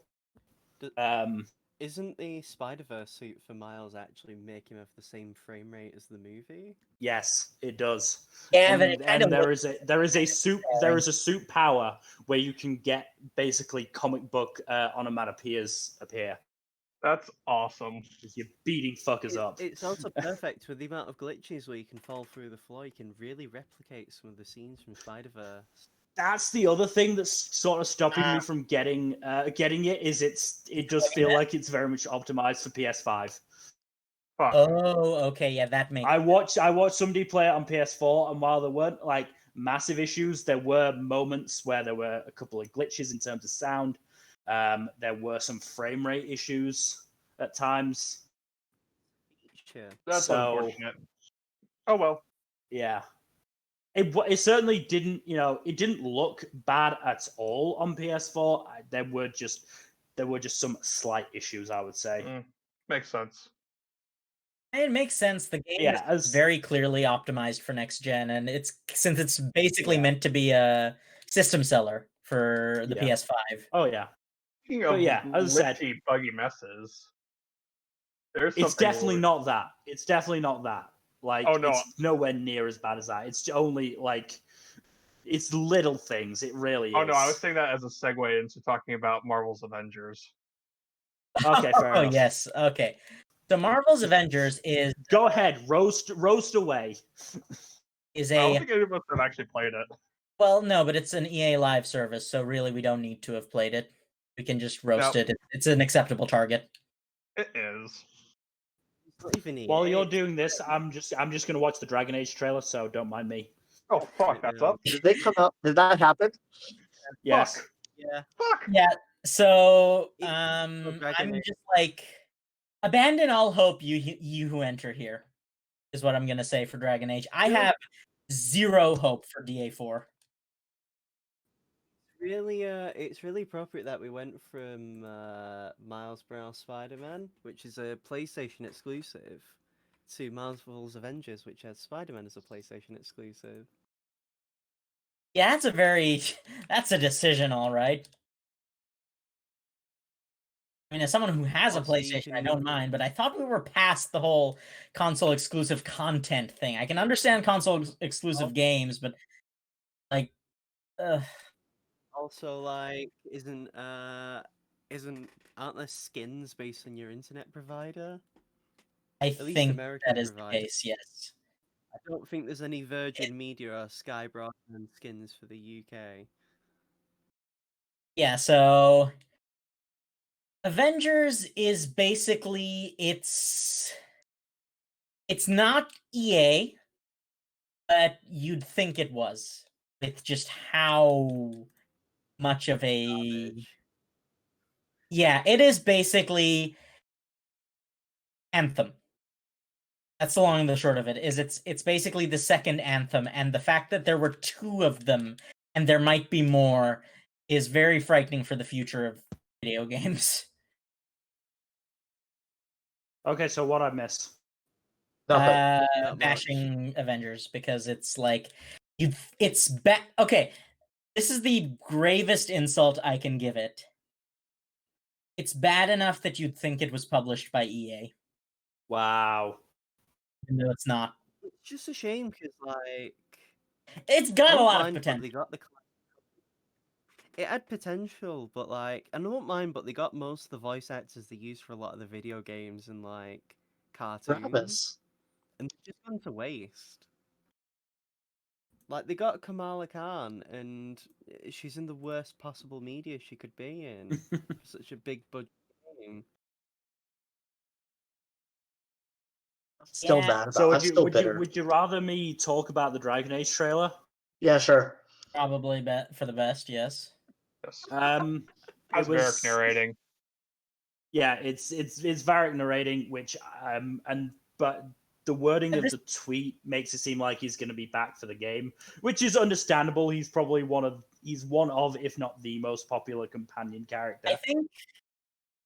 I think one of the biggest things people are mad about with this game is the fact that they're gonna do the same thing again, even though the ending of Inquisition kind of lends itself very, very well to having a second game featuring the Inquisitor. I don't Uh, think Inquisitor But at the same again. time, like that, I feel like the Inquisitor story is. It's not over though. That's the thing, because the Dreadwolf Fen'Harel, to avoid spoilers for like a 5-year-old game at this point, is going to be He factor. is the main villain of Dragon Age 4. so it's kind of just like What It I will would be say is interesting.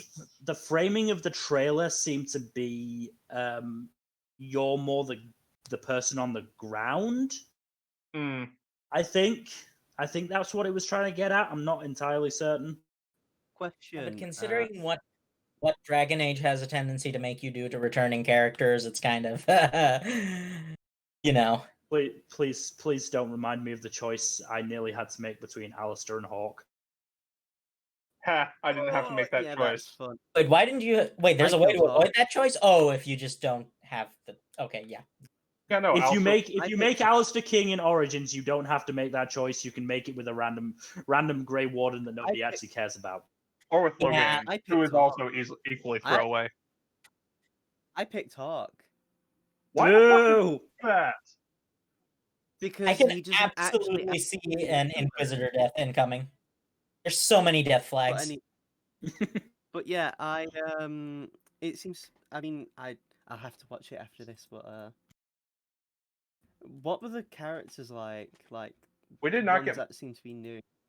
We did see the Kunari lady, who I hope is romanceable because reasons. I've heard about her. I'm excited. Please, BioWare. I'm really upset Please. that I'm Look, really upset that BioWare BioWare is was one of the few games where it's been aggressively horny from day one. Yeah. So Yes. I don't think you have Yeah, much to worry about on that count. I really missed. I'm really upset at the fact that Iron Bull wasn't a woman originally, so I'm glad they're kind of rectifying it now. Yeah, Freddie Prinze I mean- Jr. was fantastic. Yeah. You know, The, it's the lot of other thing, people the other good thing you can say about Bioware, and there's not much you can good about Bioware you can say these days, but the I one know. good thing you can say is that it is very good with LGBTQ stuff. Oh yeah, no, it's very good with LGBTQ rep. Like, pretty much every Dragon Age game, at least, has had multiple buy options Mm, since Origins, yeah, and clearly the and Origins was made in 2009. And to be fair, all of the characters in Dragon Age 2 are bi. Yeah, What about Yep. Sebastian Oh. though? No one likes other than Sebastian, and nobody likes Sebastian. Like I deliberately didn't buy his DLC. Yeah, no, I wish I had that. I wish I'd known about him before I bought his DLC because pointless. I hate doing it. Honestly, part of the reason Banners was just to say fuck you to Sebastian. But yeah, What are you supposed to do, really? I'm looking forward to 4 because honestly, Inquisition really left a bad taste in my mouth. That's Like, I really don't think I could play it again. I mean, I think part of that is that you binged all 3 Dragon Age games so quickly. No, I just really hate Trespasser's ending. I just felt a really weird vibe as I was going through Trespasser. It almost didn't feel real. It felt like this fever dream. Yeah, no, that's fair. Like, I can see that. the pacing of Trespasser just really feels like because I took my time with Trespasser and it felt like it was going too quickly for me. I felt like I didn't have time to process anything that was going on. Yeah, I will say I love games that let you have have the kind of where are your characters now? Like the fuck are they up to? That is Yeah. kind of really that is something from these kinds of games. To be honest, the fact that choices literally don't matter for the ending felt like. Yes, I mean that's Yeah, a BioWare staple. That's the biggest issue with any choice-based game, really, is that no choice-based game is actually a choice-based game, really. Also, the Just don't biggest make issue too with much of a difference. the biggest issue with Inquisition is that it didn't let you be as snarky as Dragon Age 2 did. That is true. There were really no real snark options. It was mostly just Seahawk serious. is best Hawk after all. He is. Like I'm gonna be real. Dragon Age 2 is the best Dragon Age game. True. There's in no probably small, it is would be very it is in no upset. small part. It is in no small part because you can be snarky. Yes, And I know people are going to be upset, this but they're the people who get upset about the fact that the maps are reused. So what? yeah. The thing is, They're though, telling a story, and he doesn't give Yeah. a shit about. He sucks at telling stories about backgrounds. Barrick literally says in I think he says in Inquisition he just has villains fall out of the air, like when he tells a story. Like you I think he love Barrick wouldn't so do much. that when he was telling it to Cassandra and Liliana? Oh, you absolutely would. so what's funny is that I know Gen was gonna bounce early today, but I think I'm gonna have to bounce early today. Okay. There's Okay, do you want to talk about Fall Guys real quick before you do? no, because Or- I haven't played it at all. Okay, Fair never mind. enough. Right. Is there any game on this list that you need to talk about, Fuzzy? Not really. No. I will say someone else is gonna have to close out the show because your MC is having a bit of a family thing. So, good night, everybody. Do not try the Welcome back. veal. I'm warning you right now. Do not try the veal. It's illegal. Bye bye. Oh Bye. no, I already had 2 plates of it. Sorry. Yep. Anyways, Anyway, Fall Guys. I think me and Kaido were the only ones who played that, and Kaido is gone for some reason. So, Kaido, what happened? like, Kaido! he left the call. So, I'll start talking about Fall Guys. I'm going to be honest; it's not going to be that popular. It's not going to be that like positive because I played it for a few days and then got so frustrated I couldn't touch it again. It's like one of those party games that is just like, oh, everyone loves this game. Maybe I should try it. Regrets. It's one of those games that I very much prefer to watch than play because it's not me who's getting salty about it. Because I mean, I was bad at Fall Guys. I'm gonna be real honest. And the one game that I felt that I was doing well at was the seesaws. And then I got that for the first game like 3 or 4 times in a row and just got fucking sabotaged by both the other players and the game physics. Like I would land on a seesaw and just wouldn't be able to grip for some reason, while other people would grip, and it just frustrated me to no end. Like Fall Guys sounds like a real pain in the Mario ass, Party, man. but with like pretty colors. I mean, I think there is a definite reason. I think that it lasted as long as it did before Among Us sort of knocked it off the popular game perch. Because people hadn't Among Us yet. Well, no, I'm saying that Among Us is, or I'm saying that Fall Guys is flawed enough that it was easy for Among Us to knock it off the game of the month, week, whatever you want to call it, perch. I mean, it says a It's lot like- that Among Us is still pretty popular, whereas Fall Guys has just almost completely dropped off everyone's radar. Yeah. I mean that's the thing. Among Us's popularity seems to be lasting pretty well, and I know that's in part because it's probably got like it actually came out in 2018, so it's sort of fudging things by putting it on this list. So it's had 2 years of development and user feedback and that sort of stuff. But as I said, I just think that Fall Guys, there is just an element of it that lends itself to being easy to get frustrated with and therefore put down and not want to play again. I'm back. How do It's you more feel, like Kaido, Mario about Fall Kart Guys? than Mario Party, then, Yeah. in that regard. Come back, Kaido. Hello. Yeah, I don't know what happened with my router. Do you have anything to say about Fall Guys? Tried a couple of games, didn't enjoy it. I don't like the fact that the crowns to get some of the nice looking outfits require wins, which can be really annoying if you deal with bad internet or just griefers or people who just fucking cheat. Yeah. I mean, I personally didn't see any cheaters while I was playing. I saw some on some streams that I watched, and they seemed to get shunned pretty quickly and sabotaged pretty quickly. So it's a game I'd rather just watch someone play, and at that's exactly what I said. I'd rather just be watching a different game, like not to be like, oh, I don't want to watch you stream and play a game I don't like, but also yeah, kind of. I'd rather play Among Us personally because that's more entertaining. Among Us also has an easier buy-in. Yeah. Yeah, Among Us is free on your phone. Like, you do not have to pay People also any have money to- to play Among Us.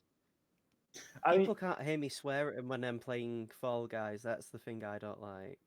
I like being able to swear at my friends and people I'm playing with on Among Us. Yeah, so here's the thing. I got Fall Guys for free on PlayStation Plus. I would not have bought it if it was not for free. Same. I did that. I only got it because it was free. Like that's. Whereas Among Us, I was quite happy to pay the what was it, £5 for Among Us on Steam. Yeah. I was quite happy to do that because Among Us seems like the novelty is not going to wear off. I think. Also, they're adding a new map to Among Us soon. Yeah. Yeah, it looks like it's based off the Enterprise. Yeah. Oh boy, Red is gonna die every time, and Red is gonna die first in every game of that. Honestly, if I'm the imposter on that map, I will make sure to kill the red person first. Yeah, Every I'll time. I'll do it next in time full view of everyone. I don't care. So So next time we play Among Us, I think we should play colorblind mode, just as a Oh, God. detour from the conversation. Just Oh, set our boy. contrast settings to 0, and we have to do it based on appearance. On the subject of colors, that's the other really annoying thing. Like when there would be team games in Fall Guys, I would always get yellow, and for some reason, yellow is always the most picked on color. Why though? I don't know. It's like I think for a lot of people it's the instinctual thing of like the Pokemon games. where What, red and everyone blue are the hates two main Pikachu choices. and so wants to fucking kill him? It's So it's the more yellow that team yellow's it's more yellow's the tertiary color. Yeah, I is get what I that. meant. Yeah, I do get that. Oh, Team But Instinct as, and all that. Yeah. as I said, it's just another layer of frustration, along with game physics not being superb and fucking griefers just grabbing hold of you and stopping you from running. What are you running? I Sorry. know do way. Had to. No. I'll spam you Gander Knuckles things in the Discord chat. I do have some of those. Um, Anyways, I guys do wanna have move to on? kind of head. I think I need to head out, but Okay, that's fine. is there any other games that we want to talk about for me in We particular? can talk about Animal Crossing if you want to, but beyond that, I mean, the ones we've got left on the list are Helltaker, Animal Crossing, Mafia Definitive Edition, and Yakuza Like a Dragon. Have you played any of those, Gen? No, actually, but I do want to play Like a Dragon at some point, but I don't think I'm going to get to that before the end of the year. You're not even at Yakuza Kiwami 2, right? I'm in Kiwami too, but I haven't Oh beaten yeah, it. I forgot that was it. Maybe I you love should, Kiwami too. I do love Kiwami too, and I love Judgment. But it's just like I haven't had. You need to be in the right mind space for that for those games. Kaido is always in the mind space for those games. Yeah, for me it's like it's the thing I zone out to. I zone out to the sight of Kiryu caving skulls in. See, it's always fun. And winning. I mean, that's the thing. I do enjoy the Yakuza games I played immensely. I have gotten frustrated a couple of times with it, to the point where I've had to take breaks from it. But I feel like I've had more fun with it than I've been frustrated with it. So if the conversations lean towards Yakuza, my 2 cents on Like a Dragon, or 7, I will call it 7. The turn-based combat is really fun. When you get to see all the silly enemies, like men pretending to be bags of garbage. The hell? Or love it. I'm so into the Yakuza bullshit. There's a class of enemy that frequents the soaplands and is constantly oozing off lube. Concerned, but I'm not surprised. And in True Dragon Quest Fashion, if any of you have played it, sometimes enemies will just miss a turn because they do something stupid. Enemies do that in Yakuza 7 as well. I'm so happy. I'm so happy. Also, the story, I won't say anything about the story, but it's the hardest I've cried at a Yakuza game. Interesting. And you were like very hesitant about this game. I was very hesitant. Honestly, I will say grinding is really egregious. Okay, that makes sense. It's to the point. The grinding is a bit unfun. Like I would not be surprised if that. from what I've seen of the trophy percentages on PlayStation, there's a significant drop off, and I understand why. Hmm. In spite of that, though, the story is honestly, I could confidently say it's the best story for a Yakuza game. Interesting. That's a neat thing. It's the hardest I've cried. It's got the best story, and also the English dub is actually low key really good. Interesting. Okay. Like there's loads of big names. Like David Hayter is a Oh, character really? in it. Oh, They got really? Solid Snake for that? Holy crap. Two of the characters who voiced in the original Yakuza have returned. Unfortunately, we don't have Mark Hamill back as Mark Ah, Hamiller. damn. Okay. Oh, damn. That makes sense. Mark But, Hamill is a national treasure. But yeah, Is he retired it's- now? No, I I don't don't know. think so. I think so. But yeah, Yakuza 7, it's honestly, I would actually say it's a really.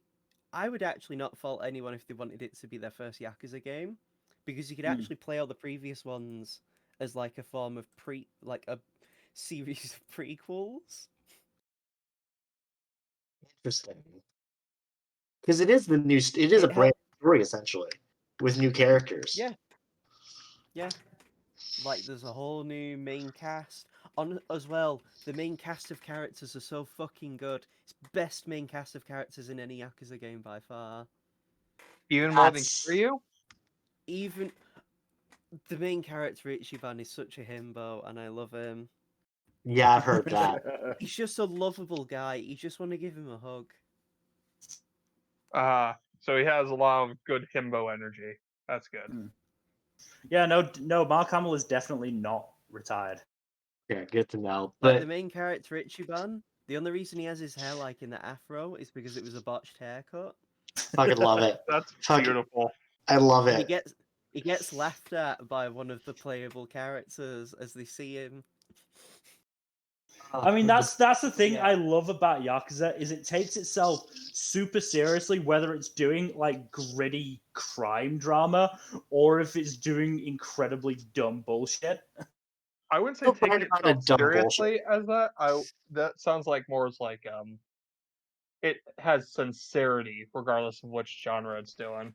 Yeah, but yeah, yeah. That's Japanese my- life simulator with like a really hard crime drama mixed in there. Yeah. But yeah, my feelings on Yakuza 7, very good story. Characters are great.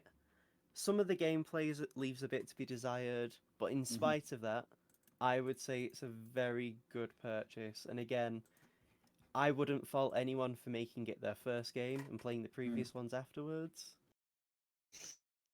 I mean, just personally, I would recommend Zero as the first. That was Zero's so my good, first, though. and I thought it was a really good introduction to the series. Kiwami 1 is terrible. Oh yeah, That's just because Yakuza 1 is terrible. yeah. There was only so much they could do with it. This is true. They did their fucking best, and I appreciate it. But still, Yeah. Jesus Like Christ. it's definitely worse than Zero from my experience of it, but it's still fun. But Like no, it's no. still fun just to Going, go around and beat the shit out of people. as going to Kiryu. Kiwami 2, though, oh my god, it's just... It's a palate Oh, cleanser. I'm looking forward to it. I'm looking forward to it so much. 2 is so good. 2 is... It was such a breath of fresh air. My god. Yeah. Anyway, do we? So Jack, you've got Helltaker on list. I'm fairly sure you're the only one who's played it. Yeah, I actually did a stream Um, of it couple weeks back, I think. Do you want to talk about it before or after I go on my Mafia rant? Before. Well, not Let's do it rant. before.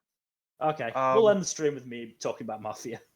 Yeah, there's not much to say about Helltaker that hasn't already been said on the internet at large. All the demon girls look damn fine in their suits.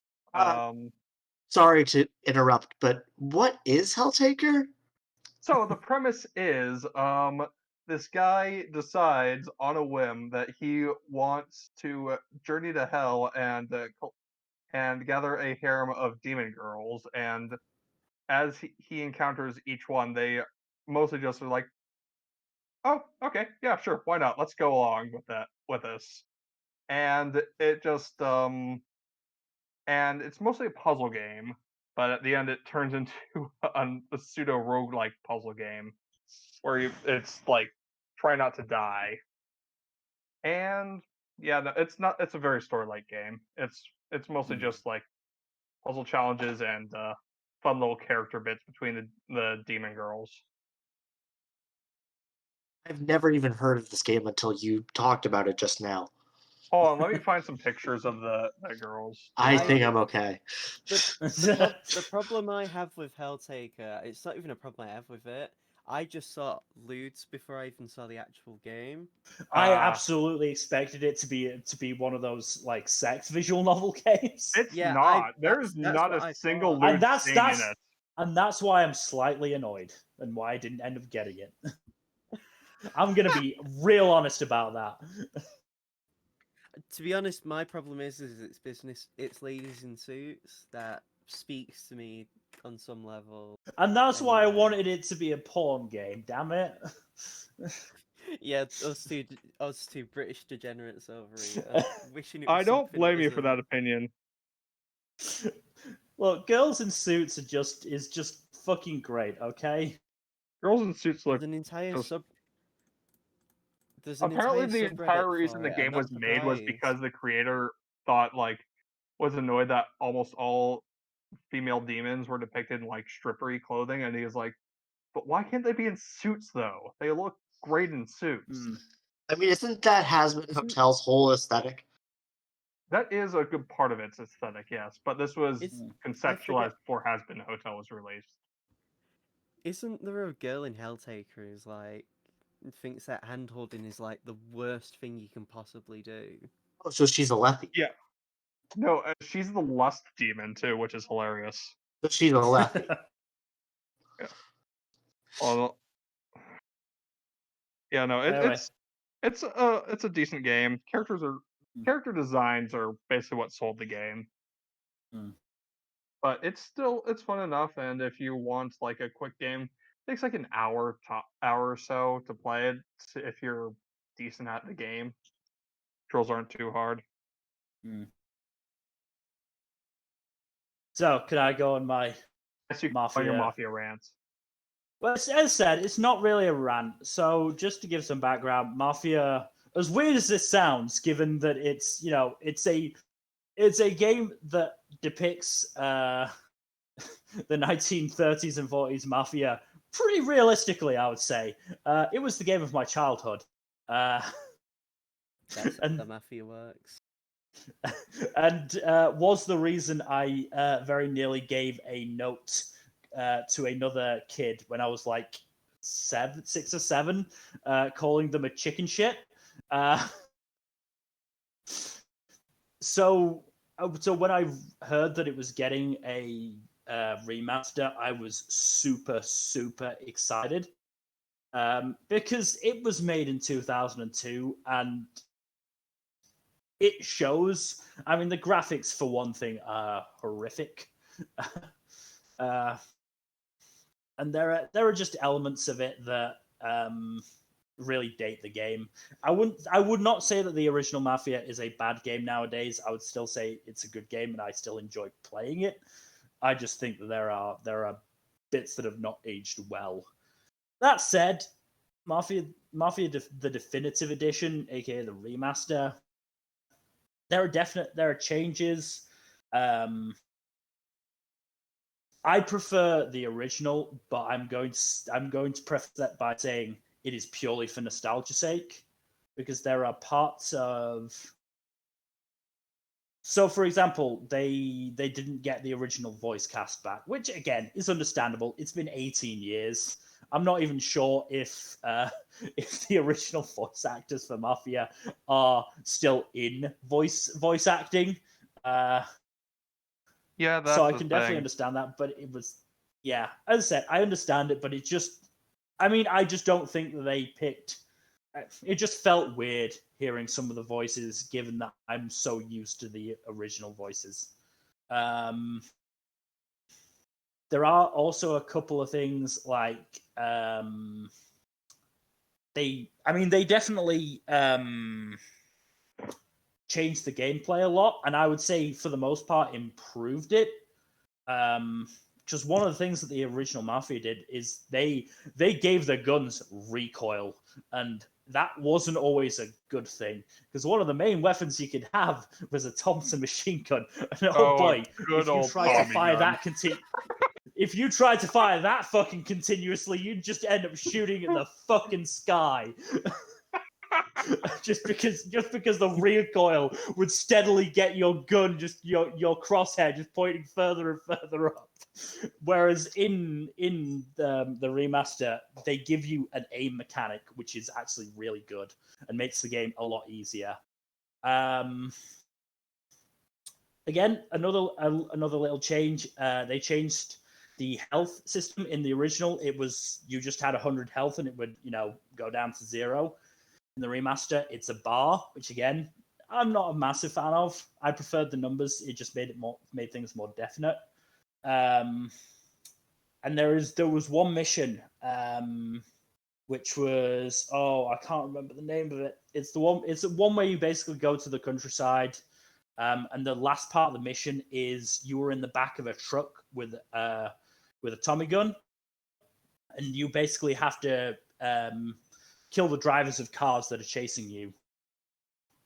And that mission is not easy in the OG game, but it is not too hard either, as long as you sort of aim properly. Again, the biggest issue is the fact that the Tommy gun is so fucking hard to fire continuously. You have to fire it in 1 or 2 shot bursts, which sort of defeats the point of a machine gun. But in the remaster, they added basically this fucking armored tank vehicle that you have to aim at very specific points. And even though they have improved the Tommy gun's firing, it's still fucking hard to aim when the truck behind you is moving around and you still got a bit of recoil, and the bit that you've got to aim for is really fucking small. And it was the worst mission by far. But I would say the biggest... Sounds like a fun time. As I said, most of the game is quite fun. I did enjoy myself. And it adds it adds story, adds character, where the OG game didn't have it. It really fleshes out the characters of the main trio, I would say. But there you get the bootleg. There is one other thing that I... What? You get to bootleg. Do you get to bootleg booze? Yes, you do. I mean, that's the point. Your prohibition is going on at the start of the game, so you that's what the countryside mission is about. You are going to buy booze from some Canadians. Actually, no. There's multiple missions where you have to basically go into booze deals that go wrong. And Mafia is still a really fun game, and I recommend both the OG version and the remastered version. I wouldn't necessarily recommend the sequels, because 2 is not bad. It's not near the original, I would say, but it's not bad. 3 can't talk about 3. I've got it on my PS4, but I've never actually played it yet, which probably says something. But the biggest change, or certainly from my perspective, the biggest change they've made. So one of the things that was really cool about Mafia is that you have the story mode, but then you also have free ride mode, where you can basically just drive. You can just go around the city of Lost Heaven and just basically cause chaos. Also, Grand Theft Auto. Sort of, yeah. I mean, in the OG version, you could kill rival gangsters, and that would get you money. If you went a certain speed, you would get money, and then you could buy guns, and as I said, just cause chaos.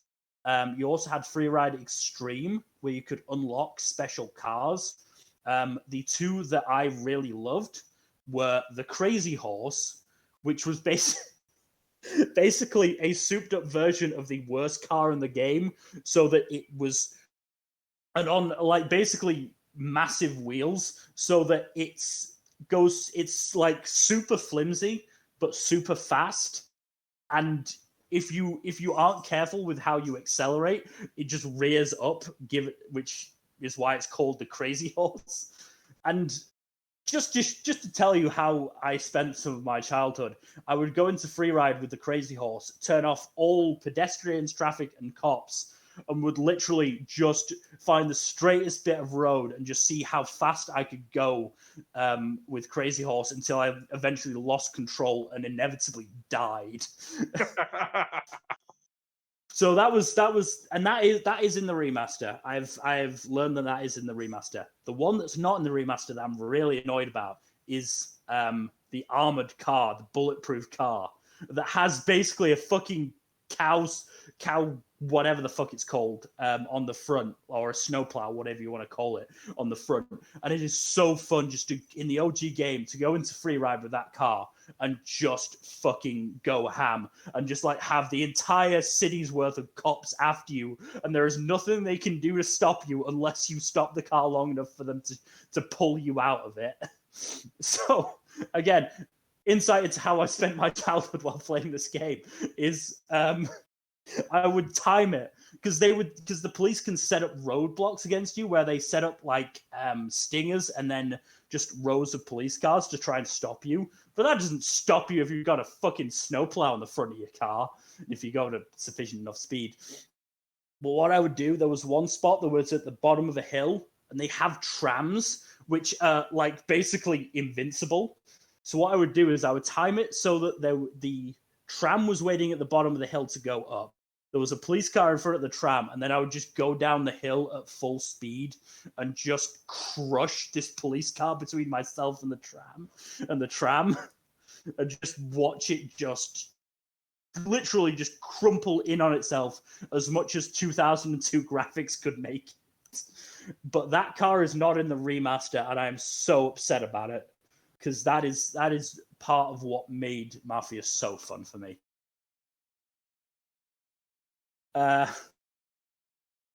So yeah, as I said, if you're interested in Mafia or the Mafia remaster, I would give both a go if you're willing to pay for them. I don't think the OG Mafia game is cost that much because it is a 2002 game, and I don't think even the remaster is that expensive compared to other new games. I think it was only like 20-30 quid when it first came out.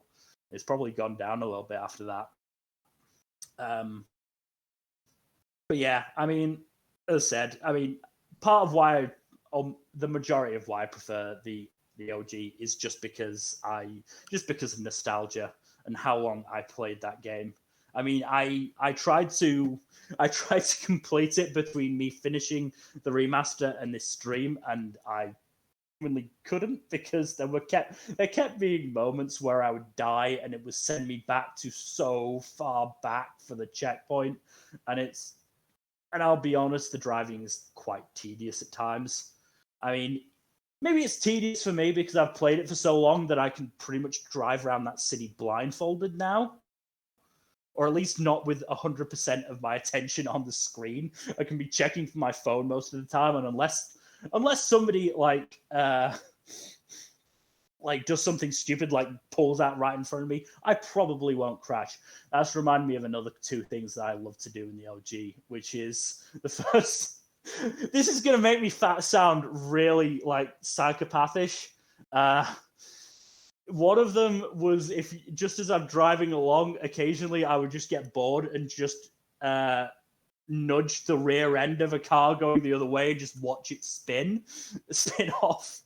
The other thing is, again, probably a consequence of it being a 2002 game. The pedestrians are not very smart. You'll get pedestrians fucking jaywalking, and you'll get people parking their cars and just getting out with no clue of who is coming behind them. So if I see a pedestrian in a road, they're getting run down. It's just I just can't stop myself from doing it. They're just such easy targets.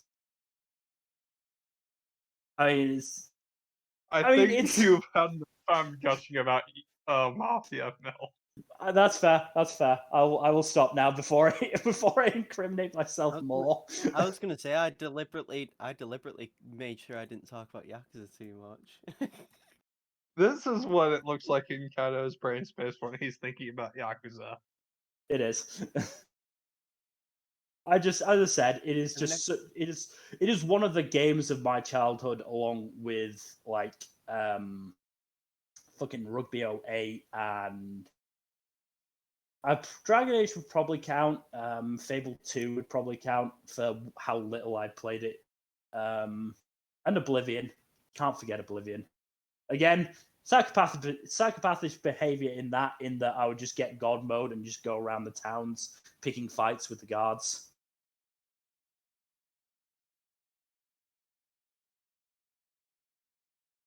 Sounds like a fun time. It was a fun time. Anyways, So I let's think talk about what do we have left? I mean, actually, I mean, we've only got Assassin's Creed Valhalla, and we're only going to give a passing mention to that anyway. I mean, we also Yeah, have Animal Crossing, but Kaido, do you want to? Is there anything you want to say about Animal Crossing?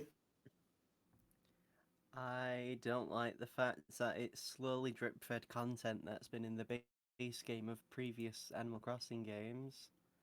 It's added some good quality of life changes though, but they haven't expanded upon those quality of life changes.